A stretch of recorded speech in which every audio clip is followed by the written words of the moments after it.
Bismillah, alhamdulillah, wassalatu wassalamu ala rasulillah wa ala alihi wa sahbihi ba'd. Para pemirsa Hasan TV dimuliakan oleh Allah Subhanahu wa taala. Dalam Islam, pemuda begitu besar perannya. Pemuda lah yang diharapkan untuk mewujudkan segala macam bentuk kebaikan-kebaikan. Adapun orang-orang yang telah tua renta, memang mereka memiliki pengalaman yang dalam, tapi mereka tak memiliki tenaga yang kuat. Tidak sebagaimana energiknya para pemuda. Karena itulah kita perhatikan dalam Islam, yang menyebarkan Islam ini pemuda. Lihatlah bagaimana Allah memuji pemuda-pemuda yang menyelisihi agama dan budaya masyarakatnya dalam surah Al-Kahfi. Kata Allah, innahum fityatun amanu birabbihim wazidnahum huda. Mereka lah para pemuda-pemuda yang beriman dengan Tuhan mereka, maka kami tambahkan bagi mereka petunjuk. Kata-kata fityah menunjukkan mereka para pemuda. Pemuda adalah harapan bangsa.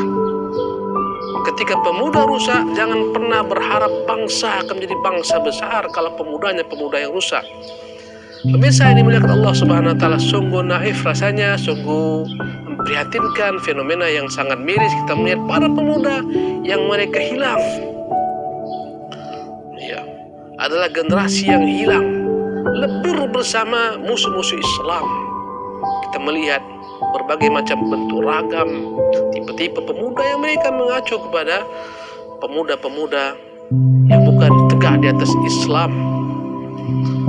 Lihat dari cara mereka berpakaian, lihat dari cara mereka menggunting rambut, lihat dari tato-tato mereka. Anda akan paham bahwa inilah pemuda-pemuda yang terfitnah dengan zaman. Mereka mengatakan inilah ciri-ciri pemuda milenial. Apa ciri-cirinya? Rambut cepak atau rambut botak diiris-iris, ciri-cirinya penuh tato. Inilah pemuda milenial, kata mereka. Tapi inikah pemuda yang diinginkan Islam? Tidak. Islam ingin pemuda memiliki jiwa-jiwa yang besar, subhanallah, untuk berkhidmat terhadap bangsa dan negaranya, untuk agamanya. Ini ciri-ciri pemuda. Kita pernah melihat bahwasanya dalam sejarah berkumpul 4 orang pemuda di bawah naungan Ka'bah. Mereka pun berkata, kita adalah para pemuda, apa yang akan kita jadikan sebagai mimpi-mimpi kita? Subhanallah. Berkata yang pertama, Mus'ab bin Zubair, saya bermimpi, bercita-cita saya akan menjadi penguasa di Irak. Saya akan menikahi 2 wanita cantik, perempuan-perempuan salihah, Putri Talhah dan Putri Husain. Itu yang jadi cita-cita besar saya. Maka berkata yang kedua Urwah, adapun saya, kata Urwah, saya bermimpi menjadi seorang ulama al-hadis yang duduk bersimpuh datang kepada saya manusia mengambil ilmu hadis dari Rasulullah SAW. Mereka datang dari berbagai macam penjuru dunia. Ini obsesi yang kedua, Urwah bin Az-Zubair dari Mus'ab bin Zubair.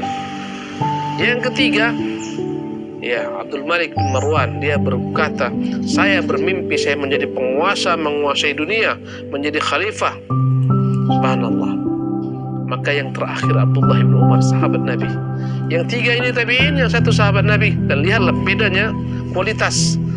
Maka berkatalah mereka kepada Abdullah bin Umar, Abdullah bin Umar, engkau ni apa cita-citamu? Berkata Abdullah bin Umar, hai saya Abdullah bin Umar, cita-cita saya berharap semoga masuk surga Allah Subhanahu wa taala. Yang ini ingin menjadi gubernur di Irak, menikahi 2 putri yang cantik jelita, terkenal kejelitaannya, kepintarannya, kesolehannya, Putri Talha dan Putri Husain. Itu obsesinya. Yang kedua Urwah menjadi ulama, datang kepadanya orang menimba ilmu. Yang ketiga Abdul Malik. Dan yang terakhir Abdullah bin Umar. Di antara 4 orang ini, mana yang paling besar cita-citanya? Yang paling besar adalah Abdullah bin Umar. Dia menginginkan surga Allah Subhanahu wa taala. Ini ciri-ciri pemuda yang obsesinya adalah negeri akhirat, bukan dunia yang fana. Subhanallah. Dan akhirnya kita melihat bagaimana keempat pemuda ini semua berjuang, berhasil mewujudkan mimpi-mimpinya. Jadilah Mus'ab sebagai gubernur negeri Irak di Kufah, ketika saudaranya Abdullah bin Zubair menjadi penguasa di Hijaz. Urwah menjadi salah satu daripada ulama-ulama di Madinah, disebut dengan nama fuqaha us-sab'ah. Datang orang menimba ilmu kepadanya. Dan Abdul Malik berhasil menjadi penguasa dinasti Bani Umayyah. Dan kita berharap Abdullah bin Umar pun berhasil pula meraih mimpinya mendapatkan surga Allah Subhanahu wa taala. Para pemirsa di Allah Subhanahu wa taala, silakan kejar cita-citamu, silakan bermimpilah. Tapi seorang pemuda yang hakiki adalah memiliki mimpi yang besar.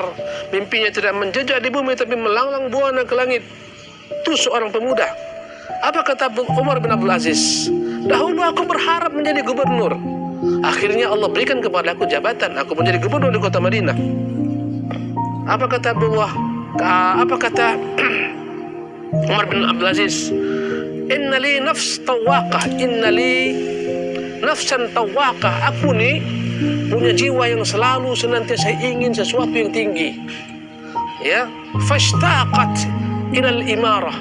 Jiwaku ini ingin menjadi seorang gubernur. Akhirnya fawajadtuha.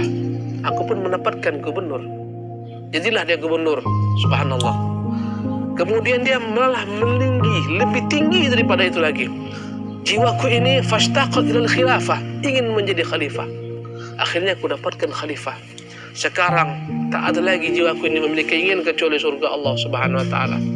Maka aku tak bermimpi kecuali surga Allah Subhanahu wa taala. Aku harap aku pun mendapatkan surga Allah Subhanahu wa taala. Ini pemuda. Dan perhatikan dalam hadis Nabi yang mulia SAW, di antara 7 golongan yang Allah akan naungi di hari kiamat, siapa di antaranya? Kata Nabi SAW, ya, rajulun nasha'a ala ibadatillah. Seorang pemuda yang dia tumbuh berkembang dari kecil hingga masa dewasa di atas ketaatan kepada Allah Subhanahu wa taala. Ini pemuda yang dahsyat. Ketika orang semua tenggelam dalam menghabiskan masa muda mereka untuk hura-hura, dia tidak. Subhanallah. Ini lelaki yang Allah akan naungi kelak di padang mahsyar dengan naungan arsy Allah ketika tak ada naungan kecuali naungan Allah Subhanahu wa taala.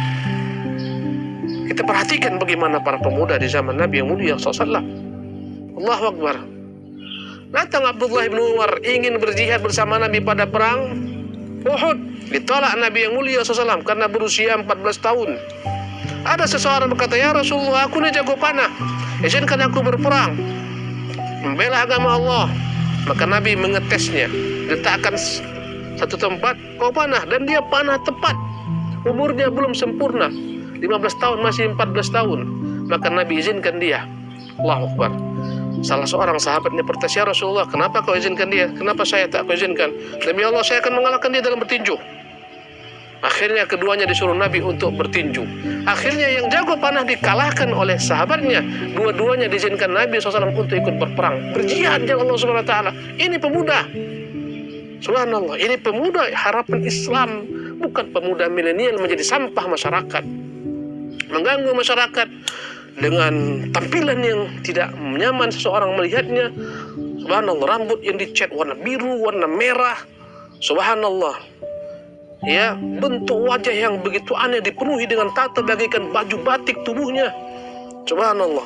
Di sana sini ada anting, sini ada anting, sini ada anting, di sini ada anting, di sini ada anting. Inikah pemuda milenial harapan Islam? Tidak. Lihatlah bagaimana Usama berusia 18 tahun. Diperintahkan Nabi memimpin pasukan besar menghadapi Romawi, 18 tahun usianya. Allahu Akbar. 18 tahun, anak-anak sekarang apa kerja mereka? Buat klub motor, ngebut, ya, menyusahkan orang tua. Ini bukan pemuda harapan Islam. Katakan mereka pemuda milenial, tapi ini bukan harapan Islam. Jadilah Anda pemuda harapan Islam. Jadilah Anda memiliki jiwa yang besar, berkhidmat untuk agama Allah Subhanahu wa taala. Aqulu qouli hadza wa astaghfirullah li wa lakum wa atubu ilaih wa sallallahu wa sallam ala Muhammad wa akhiru da'wana alhamdulillahi rabbil alamin.